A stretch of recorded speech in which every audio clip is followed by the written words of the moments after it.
Uh, Hello, students, teachers, and anyone else joining us today. Welcome to Poetry with Mr. Cal. I know this is the first time we're doing this, but this will probably be a regular thing. I know due to some shakeups at school, some of us don't have our regular teacher in the room with us, so I thought this might be helpful just to keep everyone on the same page. We're going to look at a few things. Hopefully, we'll get to quite a lot of the poems in this unit, that unit being purpose, passion, and the power of language. But in the meantime, before we get to those poems, I want to quickly address how to analyze poetry. If this is something you already feel comfortable with, you can be free to skip this video. But if you would like extra help on this, you are free to. Also, this section has a fun little name that I coined. I think I'm going to stick with it. It's you, me, tea, and poetry. Wow, how lovely. Some assonance. Now, before we talk about how to analyze poetry, I think it's worth discussing what poetry is. I've pulled up a lovely little definition. This is from the Britannica Encyclopedia. They do real books, but I stole from their online website. And they describe poetry as such. You can't quite see all of it. I think my little circle covers a little bit here. Oh, here. Uh, but it reads, poetry is literature that evokes a concentrated imaginative awareness of an experience or a specific emotional response through language chosen and arranged for its meaning, sound, and rhythm. Now, you're probably sitting there thinking, but Mr. Cal, what does that actually mean? I don't know. So I'm going to try and define it by understanding what poetry isn't. And then we'll look at a little quote in a second. What is poetry? So poetry is often discussed in relation to another type of writing. It's called prose. Now, poetry and prose are often kind of like two sides of a coin, right? They're opposites in literature, not opposite, but they're quite distinct from each other. So prose is just common everyday writing or words. It's maybe you send a text message to a friend, see you later, that's prose. An article about fishing, maybe a dialogue in a movie, all of that is typically prose. And while they're very different in reality, it can be challenging to actually define the difference. Poetry is very difficult to define. So let's look at this quote from Mr. Samuel Taylor Coleridge. He's one of the great poets from the Romantic period. And he describes as prose is words in their best order, and poetry is the best words in the best order. The only difference there that Mr. Coleridge finds is that poetry is about using the best words. That's to say that poetry, as you and I probably know, it's a little bit shorter than other types of literature generally. Because of that, each individual word has to do a lot more heavy lifting than it usually would. You know, it has to say more than in a novel or in a short story or in a film. Because of that, in poetry, you often see poets choosing really precise words, really specific words, and that those words tell a big story in of themselves. I also describe it like this to my classes as a brief note if you're one of my students returning or otherwise. Uh, Everyone in Mr. Cal's class loves to make fun of my drawing. So I decided I'd draw here for you so you can also join in on that and make fun of my drawing too. Or you can tell me that my drawing is amazing, because I think that's also true. This is a box, and now it's a bus. A bus is a form of transportation. I'll give it a third window there. Lovely, beautiful. That's definitely a bus. And one thing that's notable about buses, I'm sure a lot of you catch buses probably to or from school. If you don't, I'll let you in on the world of buses for a second. A bus is a form of transportation. Transportation gets you from point A here, starting right here, point A, to point B, which is over here. Now, buses are fun because buses, they don't just have point B in mind. They don't just have point A in mind. You'll get on one stop, but you'll find quickly that there are a lot of stops before point B. And so we're going along and suddenly we're down this road and oh, we got to pick up people here. Oh, we're going this way and up and oh, suddenly we're back here and we're picking up people here and over here and over here. The bus has a lot of places to be. Point B is not its number one priority, but it gets there eventually, and then you get off and you're done with your bus for the day. Now, let's compare this to, instead, the train. I'm thinking of the new metro line in Sydney. I don't know if you've caught it yet, but it's quite impressive. And the difference with the metro is it's still transportation. It's getting you from point A to point B. But what you'll find, this is especially common in trains, is sometimes trains have what's called an express service. So all stop services, they stop at every stop on the way, but an express service goes from point A to point B and it skips every other stop. It's quick, it's direct, and it gets you there as quickly as it can. Now, if we then use this as a little object lesson, the bus is kind of like prose, right? Prose being like a book or a movie or something along those lines. Prose will get you from point A to point B. That's the beginning of the story to the end of the story. But it'll often take a lot of detours and sidetracks, right? That's not just about plot. That's also about the story's themes. So you think a classic book. I use it in all my classes as an example. So many people have read it. Harry Potter, right? You think of that, what is it, 7 books, 6 books, however long the series is. You think about the amount of ground that is covered in those 6 books. For the plot, we get to meet the main character and side characters and side characters, side characters. We meet pets, we meet Hagrid. There's like cyclopses, a tree that moves, a bunch of fun things. And in the themes of the story, it covers a lot of ground too. We learn about courage, we learn about friendship, we learn about what it means to be a hero, we learn about what it means to be a villain. Later books, we learn about love and growing up and sacrifice, right? A lot of interesting themes, ideas, and plots. But the train, the express train, that is like poetry. That is, we don't have time for all these detours. No, we have somewhere to be.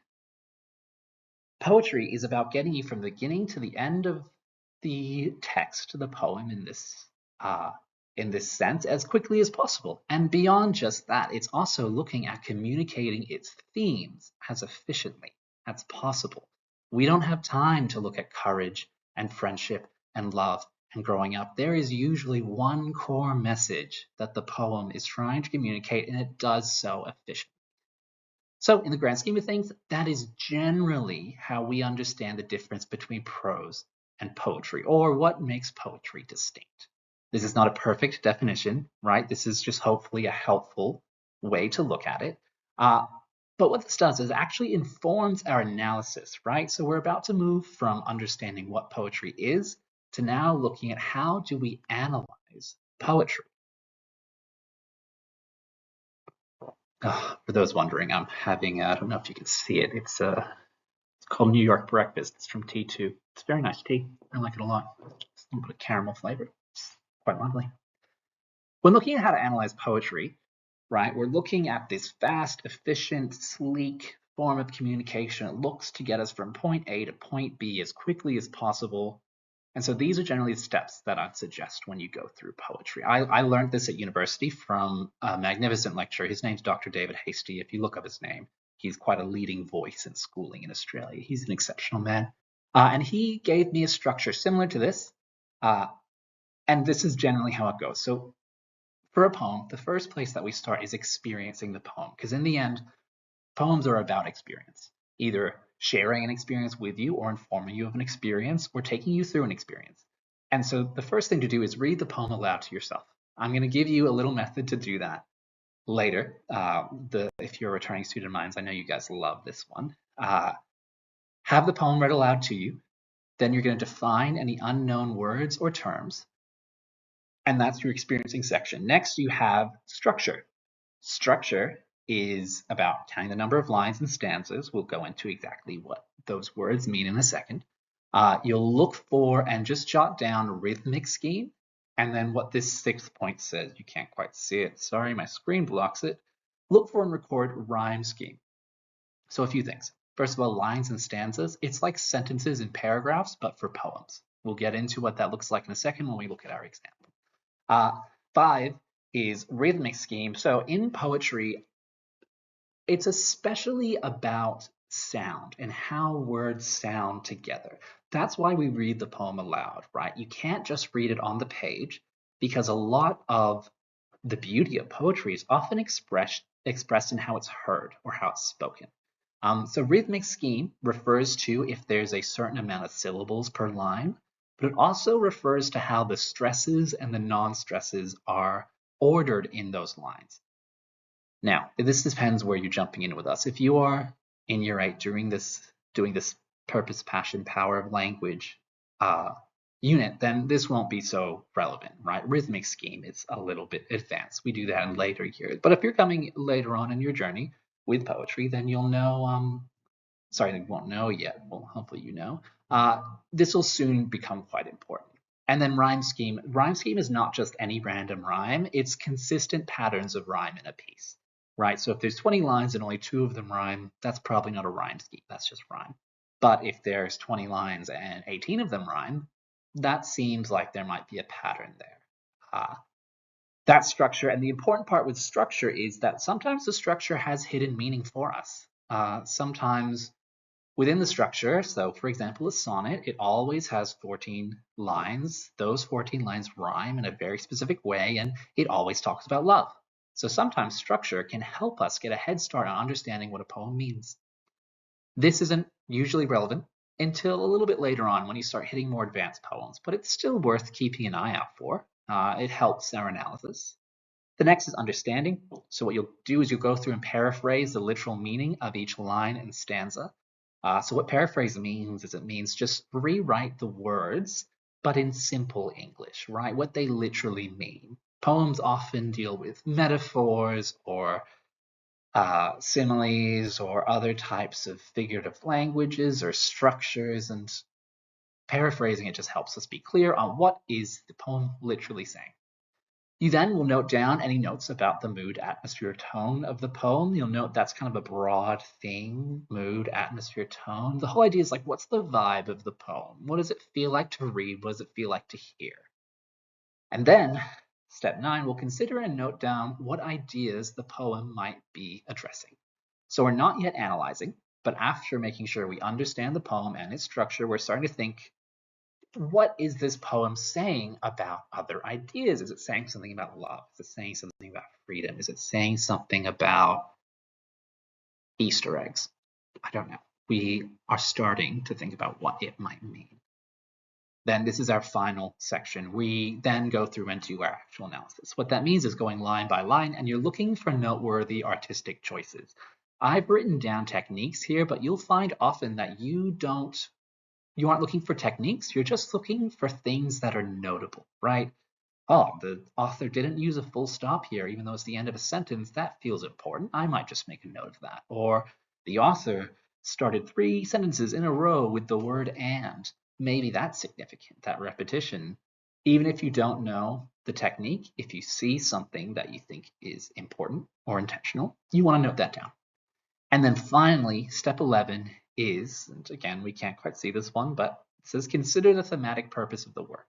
Is there any additional context you might need to read about to understand what the poem is trying to say? Now, the thematic purpose is often quite difficult to isolate, especially with poetry, right? What you're looking for is how all of the different techniques that you found in step 10, how they work together to create meaning. It can be quite difficult. And in specifically this purpose, passion, and power of language unit, we are looking at context as a textual concept, right? As one of the building blocks of understanding text and literature. And so because of this, we're going to place some special emphasis on the context of a bunch of these texts. But if you are studying literature or poetry outside of this unit, I would encourage you that context is often helpful to bring in after you've understood a piece, right? So you'll have your analysis, you'll have your understanding of it that's informed by your own reading, and then afterwards you bring in context and you begin to consider what does the author mean. The reason I suggest this is because in the end, poetry is quite a personal thing. I can show you probably 20 poems I love and you might hate them. And then you'd show me 20 poems you love and I'd think they were pretty ordinary. Because in the end, poems speak to us in a way that is often deeper and often quite focused on experience. So focus first on experiencing the work for yourself before you try and bring in the author's perspectives. Otherwise, sometimes you can ruin it for yourself.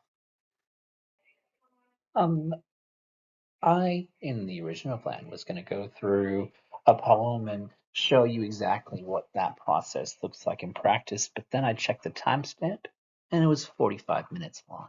So I think instead, if you want to see what this actual process looks like in practice, the next video is going to be a discussion of Sonic Boom by John Updike. It's the first, it's one of the first poems in this Purpose, Passion, and Power of Language project. So if you want further help, head there, see how it all looks when it's done.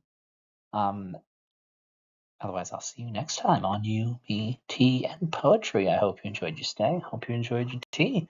And I will see many of you on the next video.